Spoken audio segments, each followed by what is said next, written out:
Jollon sadeetu ni beekani harkaan qabatu feetu qaadaa ishiidha waan nufi lafa darbaa malee rifeensaa ijoolleen seenaan gola isheenii naada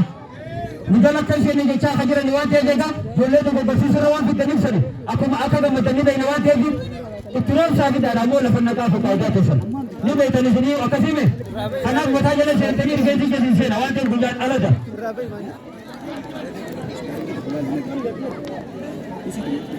Itti badee oh yo lihat kita enggak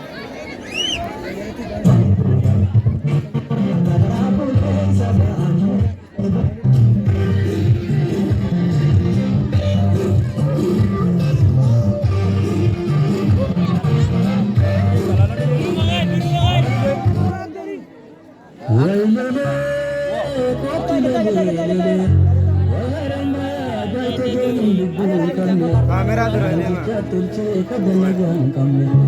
fole sajechun namadagan kamme kudutinam badi kulle jalatiya nakadiman kamme woi kamera durane kotulele waya watai jimana bumismaruna gabbarni dalawe garchandila yesuwan kudu kenya tamba abarnuma foda yesiri zare borutu zaruma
Thank you.